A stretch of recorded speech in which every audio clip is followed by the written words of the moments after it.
I rise today to present House Resolution 97, a resolution of remembrance, one that asks us all to not only look back, but to bear witness to the truth.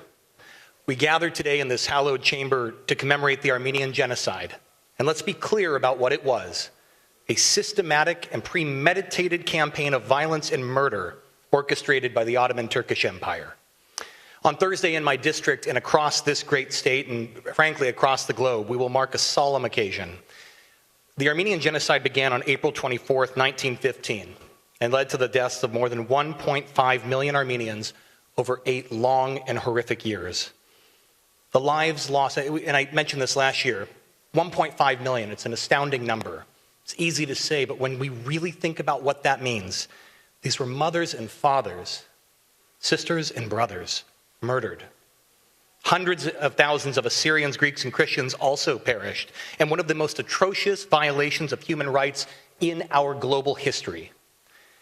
But colleagues, this is not merely a matter of distant history, it's a human story.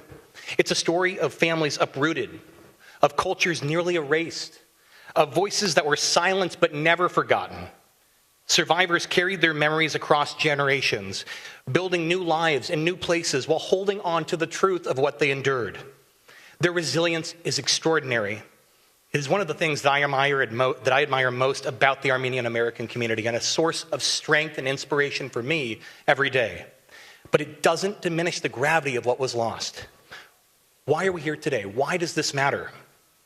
We're gathered together in recognition of the 111th anniversary of the Armenian Genocide because remembrance is not a passive act. It's an act of responsibility. When we acknowledge these atrocities honestly and wholeheartedly, we affirm a simple but powerful principle: that human dignity is non-negotiable and that truth must never yield to convenience or to denial.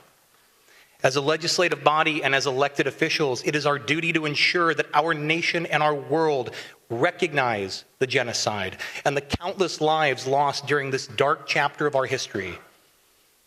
And let's be extraordinarily clear, Turkey and its ally, Azerbaijan, continue to this day to deny that the Armenian Genocide ever took place. Members of our own government at its highest levels have downplayed this atrocity, referring to it merely as a great catastrophe. Shameful.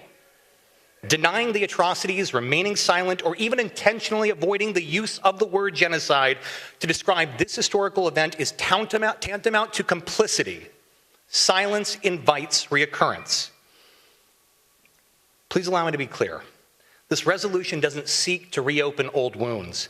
It seeks to ensure that the pain of the Armenian American community is not ignored. It stands against the erosion of historical memory and against conditions that allowed such crimes to occur in the first place and be repeated to this day. History has shown us again and again that silence can be a partner to injustice, and we must choose differently. In recognizing the Armenian Genocide, colleagues, we honor the victims. We stand with their descendants, and we reinforce a commitment that extends beyond any single community. A fundamental principle that the deliberate destruction of a people anywhere is a concern for people everywhere. In closing, let this resolution be more than mere words on paper. Let it be a statement of who we are and what we are willing to defend. Let it remind us that the measure of our time in public office, in service to the public, is not only what we achieve, but it's what we're willing to remember, to acknowledge, and to confront. Because if we fail to remember, we risk repeating mistakes of the past. But if we choose to remember clearly and courageously and without compromise, we strengthen the foundation of justice itself. I urge my colleagues to support this resolution, and in doing so, affirm that memory matters, truth matters, and humanity must always come first.